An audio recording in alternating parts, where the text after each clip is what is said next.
Bonsoir, chers amis étudiants. J'espère que tout le monde me reçoit 10 sur 10. Oui, pour moi, ça va. Ok, d'accord. Donc, nous entamons notre deuxième séance du cours Gestion intégrée des ressources en eau. Dans la première séance, nous avons décrit le contexte historique qui a favorisé l'émergence de cette notion-là, qui est gérer la ressource en eau de manière intégrée et participative. Depuis la conférence des Nations Unies en 1972 jusqu'à la conférence de Dublin en 1992, où les principes directeurs de l'AGI ont été formalisés. Et nous vous avons donné les 4 principes directeurs de la gestion intégrée des ressources en eau, à savoir l'eau est une ressource limitée et vulnérable, essentielle au maintien de la vie, au développement et à l'environnement. Et le deuxième principe, qui est une approche participative de l'AGI, la mise en valeur et la gestion de l'eau devrait se baser sur une approche participative impliquant les utilisateurs, les planificateurs et les décideurs politiques à tous les niveaux. Et le troisième principe, qui met la femme dans un rôle central,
Donc, ça va maintenant, monsieur Yo?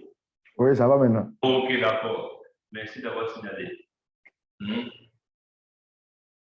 Donc, je disais que nous sommes maintenant à la leçon numéro 2 et cette leçon-là a pour intitulé outils de mise en œuvre de l'agir. Et l'objectif, c'est de donner les connaissances de base pour la mise en œuvre d'un plan de gestion intégrée des ressources en eau. Et les objectifs d'apprentissage, c'est d'identifier les outils de planification et d'appréhender les bases juridiques liées à la gestion des bassins. Mais on va plus s'accentuer sur les outils de planification, les indicateurs de gestion, et nous allons donner quelques exemples au niveau de la sous-région de la gestion des bassins versants transfrontaliers. Donc, comme l'article 26 de la mise en œuvre du sommet mondial de développement durable a demandé aux différents États de développer des plans intégrés de gestion et d'utilisation rationnelle des ressources en eau d'ici 2005.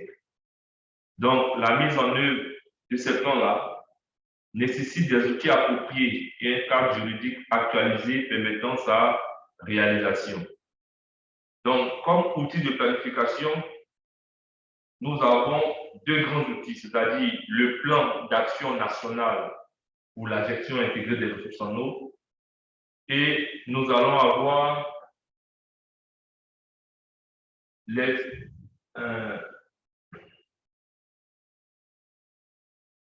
schéma directeur d'aménagement et de gestion des ressources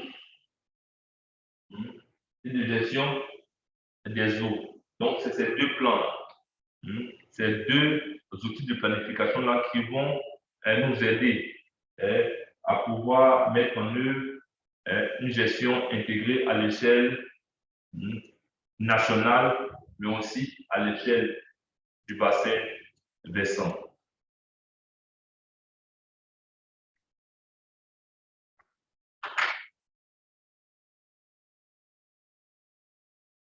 Donc, le plan national de J est défini comme un cadre national de gestion de l'eau appropriée pour la mise en œuvre de la politique nationale de l'eau. Donc, normalement, chaque pays doit avoir une politique nationale de l'eau. Je pense que pour la Côte d'Ivoire, ça a été réalisé depuis 2010, ainsi que les modalités et le calendrier de sa mise en œuvre progressive. La planification est un processus logique qui atteint son efficacité maximale lorsqu'elle est perçue comme un cycle continu. Donc, on ne finit jamais, c'est-à-dire même si on élabore un plan, mais ce plan doit être toujours actualisé en fonction des défis au niveau de la ressource. Donc, la planification de l'AGI nécessite un engagement fort pour une gestion future et durable des ressources. La planification à l'échelle de bassins versants est assurée par les organismes de bassins versants en partenariat avec les acteurs de l'eau. Elle vise trois objectifs, à savoir déterminer les solutions à travers les projets qui permettront d'atteindre les objectifs visés par la protection, la restauration et la mise en valeur de l'eau. Concevoir les projets réalisables par l'organisme de bassin versant pour le compte de l'ensemble des acteurs, c'est-à-dire l'ensemble des utilisateurs, et coordonner les actions entreprises dans le cadre de certains projets avec celles qui ont lieu dans les bassins versants adjacents. Donc, on a d'abord le plan d'action national. Et après, nous aurons maintenant les différents schémas. Le schéma directeur d'aménagement et de gestion de l'eau. Donc, ce schéma directeur a un document de planification qui va être élaboré à l'échelle des bassins versants. Donc, le schéma directeur d'aménagement et de gestion de l'eau, ce schéma-là se fait à l'échelle des bassins versants. Le plan, ça c'est un plan national, c'est-à-dire va définir un peu la politique nationale au niveau de la GIE. Donc, va définir tout ce qui est objectif politique, cadre législatif, c'est-à-dire s'il faut améliorer le code de l'eau, le code de l'environnement, tout ce qui est texte réglementaire. Au niveau du plan aussi national de la lutte, le plan va donner les attributions au niveau des différentes institutions. Et maintenant, le schéma directeur va être plus sur les bassins versants. Donc, je crois qu'ici, on doit mettre un schéma directeur pour le bassin versant du fleuve Vandama, mais qui n'est pas encore fonctionnel. C'est celui dont nous avons la gestion. Oui, nous, voilà, nous, le bassin-là est strictement national. Donc, les autres bassins, les autres fleuves, on les partage avec d'autres pays. Donc, normalement, on va mettre en œuvre un schéma directeur d'aménagement et de gestion pour le bassin versant du fleuve Vandama. Donc, ici, on vous donne les attributs, c'est-à-dire l'objectif des différents schémas directeurs d'aménagement. À côté de ces schémas directeurs, c'est-à-dire plan national et schéma directeur, tout ceci doit s'appuyer sur des indicateurs de gestion. Parce que lorsque nous faisons un projet sur la gestion intégrée des ressources, il faut des indicateurs pour voir vraiment à mi-chemin, est-ce que ce projet-là arrive à atteindre les objectifs de débat. Donc, ce sont les indicateurs qui vont nous permettre de voir est-ce que notre projet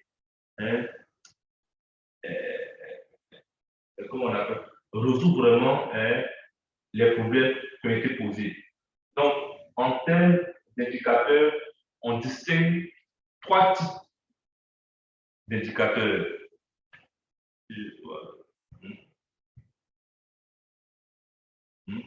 On distingue 3 types d'indicateurs. Les indicateurs de contexte, les indicateurs administratifs et les indicateurs environnementaux. Donc, les indicateurs de contexte fournissent, c'est-à-dire, si on travaille au niveau d'un bassin versant, la population, dans tout ce qui est hydrologie, démographie, ça c'est un indicateur de contexte. Donc, fournissent un tableau de bord sur le capital naturel, humain et économique. Donc, ça c'est, on voit d'abord, quand vous-même vous faites votre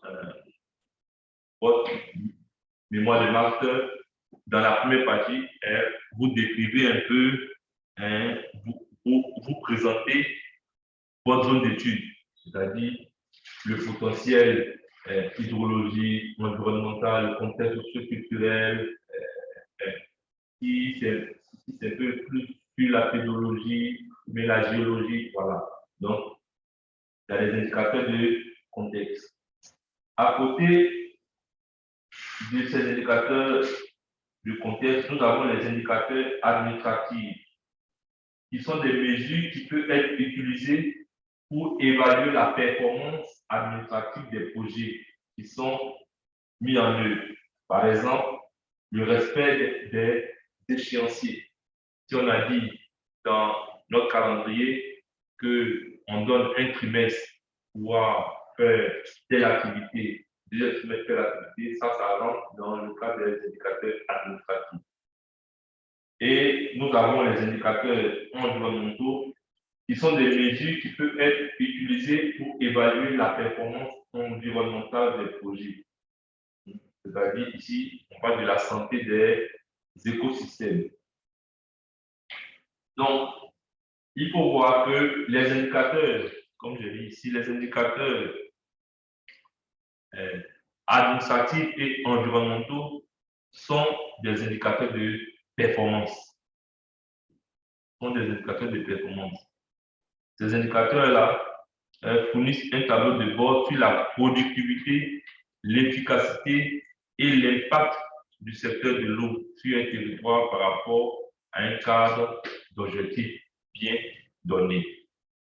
Leur choix doit s'appuyer sur une compréhension partagée de la création de la valeur socio-économique durable, à savoir quantité de l'eau, qualité de l'eau, efficience des équipements, accès à l'eau potable. Donc, comme indicateur, on peut vous demander, vous pouvez dire, telle année, nous avons au niveau de la population, c'est peut-être 20% de la population qui a véritablement accès à l'eau potable.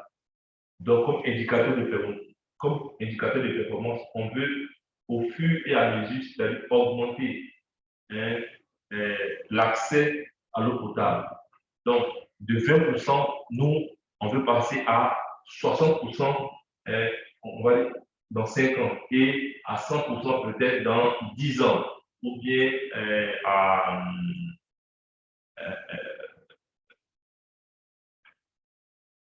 l'horizon 2050, on peut passer à 100% d'accès.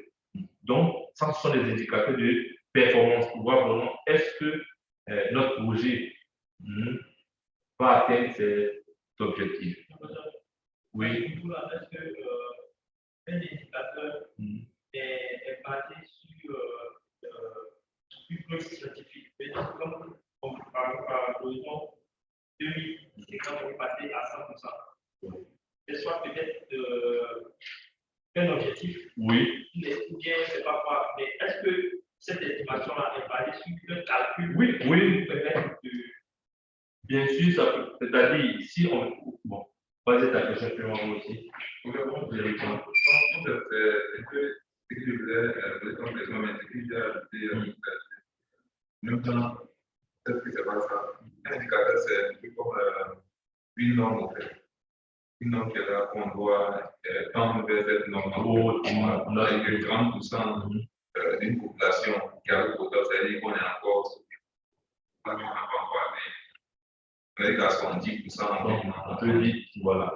Donc, en fait, c'est l'État, en élaborant la politique nationale sur la gestion intégrée, va dire, nous, on veut atteindre tel taux d'accès en eau potable, tel taux, telle année, tel taux, telle année. C'est-à-dire, au moins, on veut dépasser ces taux-là. Et puis, ça va être, en fait, des indicateurs aussi. C'est des indicateurs de performance. Donc, est-ce que ces indicateurs-là sont en une comme tu disais, en une démarche scientifique. Mais on va voir après, ici, on va voir les caractéristiques des indicateurs. Donc, comme vous voyez, on dit l'utilité des indicateurs est conditionnée par les qualités souhaitables pour leur meilleure performance. Donc, les caractéristiques essentielles. L'indicateur doit avoir un caractère de comparabilité. C'est-à-dire, sur les échelles temporelles et locales, les indicateurs doivent être standardisés de façon à permettre des comparaisons selon les différentes réalités temporelles et spatiales. Donc, il doit avoir un caractère de comparabilité. Aussi, un indicateur doit être prévisible, capacité à fournir des informations d'avertissement et d'anticipation, de tendance des problèmes avant qu'il ne devienne difficile à résoudre et de permettre l'établissement d'objectifs, d'adaptation ou de résolution. L'indicateur aussi doit avoir une compréhension facile, c'est-à-dire on ne va pas chercher un indicateur qui n'est pas accessible à une personne lambda, comme si on est en train de faire une équation, on va faire sortir des équations de Nash, mais l'indicateur doit être vraiment accessible. Donc, il faut qu'il soit facile à comprendre par tous les intéressés, les scientifiques, les acteurs et le public en général. Donc, voilà. Donc, avoir une compréhension facile. L'indicateur aussi doit avoir une périodicité. Il s'agit de relever la périodicité des informations pour le suivi et la comparaison des changements et l'évaluation de la mise en œuvre des programmes. L'indicateur doit être fiable. Il s'agit de l'emploi de données obtenues par des sources fiables. Donc, comme tu disais, donc, il doit être fiable. Pour les indicateurs quantitatifs, donc, on a toujours les indicateurs quantitatifs et les indicateurs qualitatifs. Bon, les indicateurs quantitatifs sont toujours basés sur des nombres, c'est-à-dire, on va dire le taux d'accès.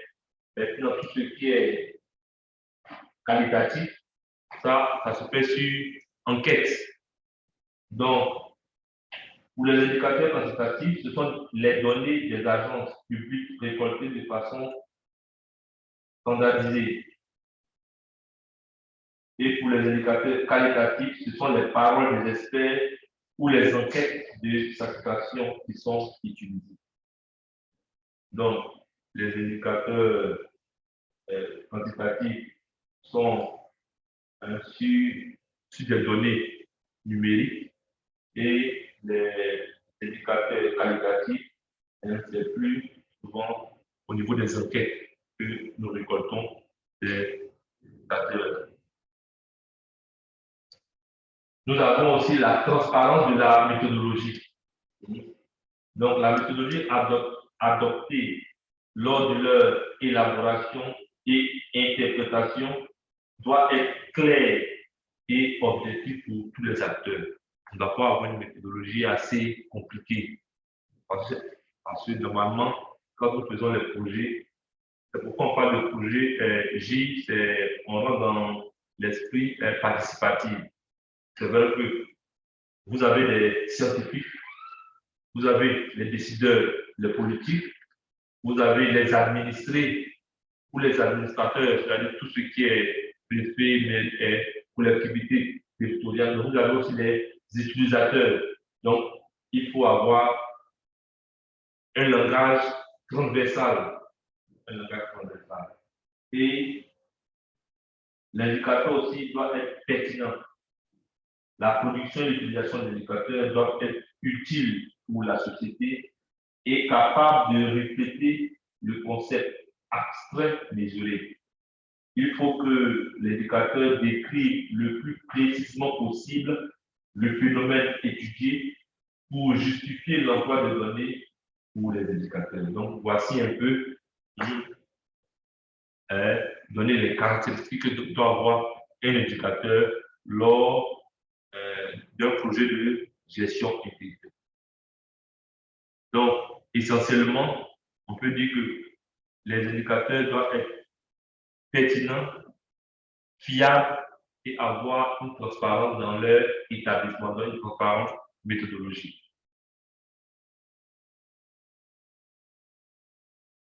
Quelques questions? Ok. Donc, ici, je vous ai donné dans le document, il y a plusieurs exemples au niveau des indicateurs de gestion. Donc, comme je parlais, indicateurs de contexte, indicateurs administratifs et indicateurs environnementaux. N'oubliez pas que j'ai dit que les indicateurs de performance, ce sont, est-ce que un indicateur de contexte et un indicateur de performance? Pourquoi? Dans ce moment, c'est une indicateur de performance. Oui. Administratif et environnemental. Ah, voilà, administratif et environnemental. C'est bon? Monsieur Yeo, ça va? Oui, ça va, professeur. Ok, d'accord.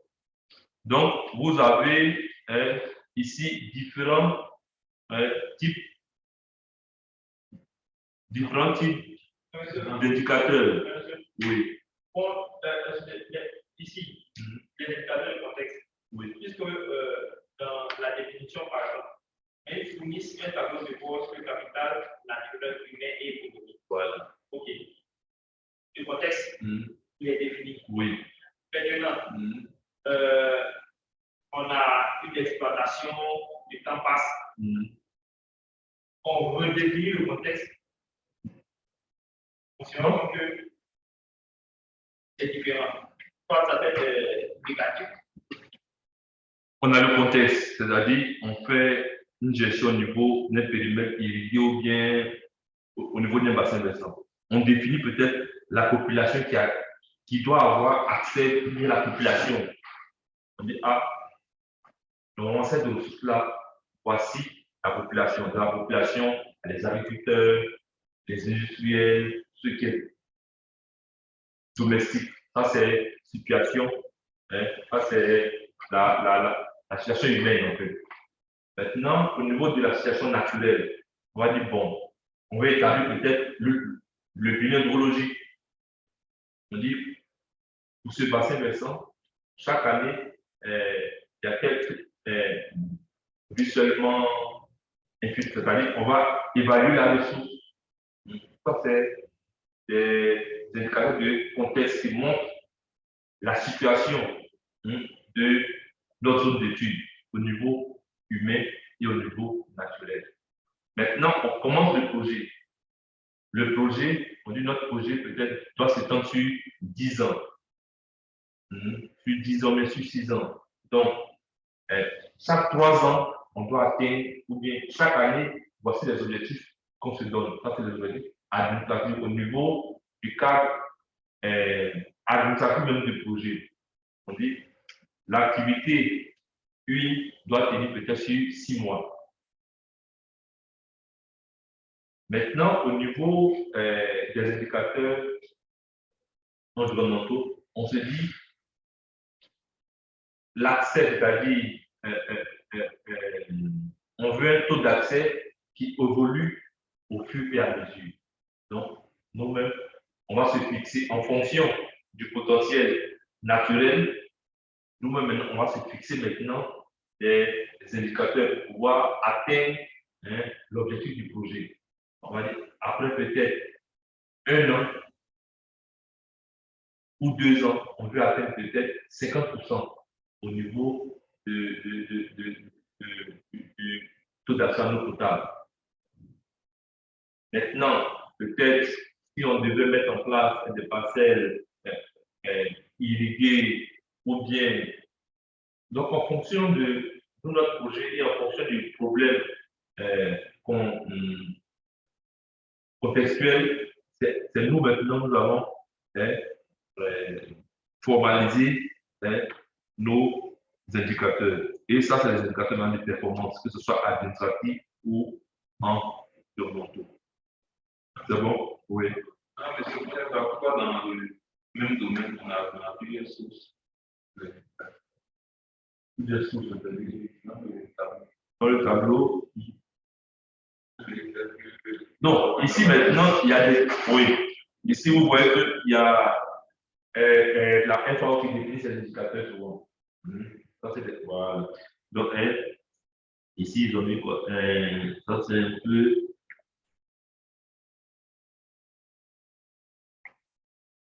Indicateur de contexte. D'abord, ici, voilà. On va zoomer ici. Vous arrivez à voir? OK. Indicateur de contexte. On dit total ressources hydrauliques renouvelables par an. Ça, on peut calculer. Ça, c'est un indicateur de contexte. Capacité totale L'écran n'est pas partagé.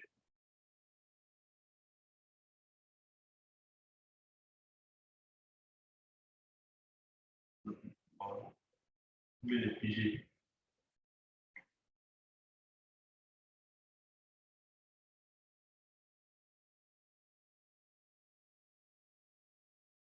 Ok, ça enregistre tout le monde.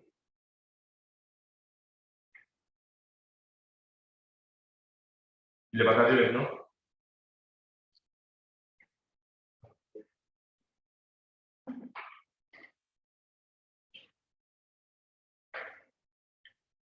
Voici le partage. Monsieur Yo, est-ce que le cœur est partagé chez vous? Je vois la sélection d'indicateurs de contexte et sources de données. Ok, oui. Ok. Donc, ici, on a quelques exemples d'indicateurs de contexte ici. Et on a leurs sources. Donc, juste comme exemple, on a comme indicateur lié à l'hydrologie, total de ressources hydrauliques renouvelables par an. Donc ici, on va faire appel au bilan hydrologique. Et on sait que le bilan hydrologique se fait toujours à l'échelle des bassins versants.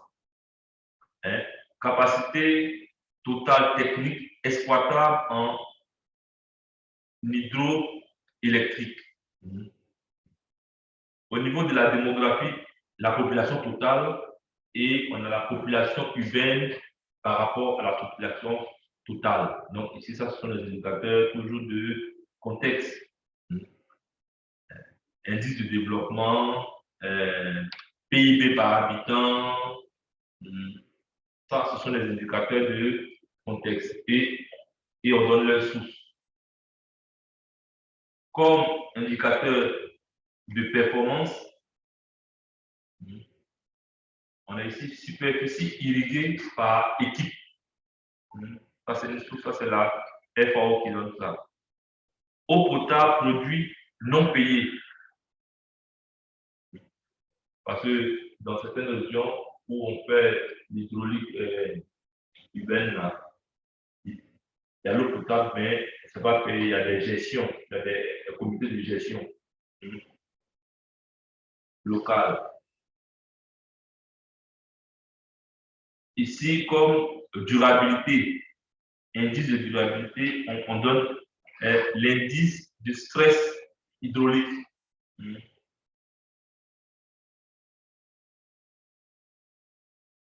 Le taux d'atteinte de l'OMS, taux d'atteinte de l'eau de potabilité. Donc, voici différents indicateurs au niveau du contexte et indicateurs de performance pour pouvoir faire une gestion intégrée des ressources en eau. C'est bon?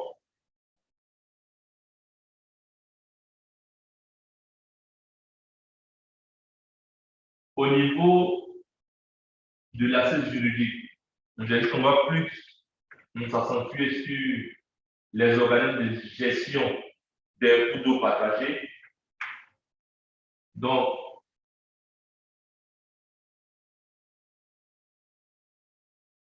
le rôle et les responsabilités,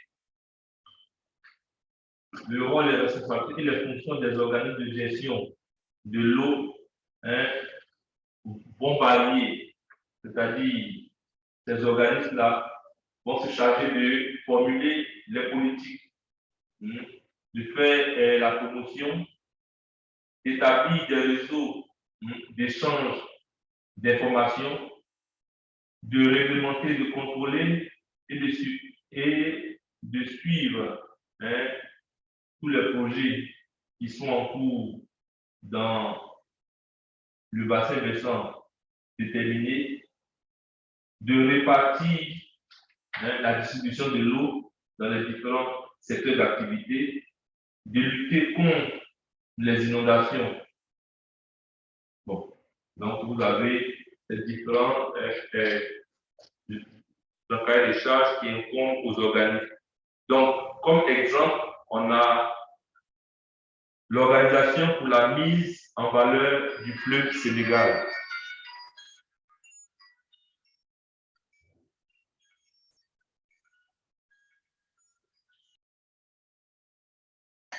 Ok, donc maintenant on va passer à quelques exemples d'organismes. Mais on fait une pause de quelques minutes. Je reviens.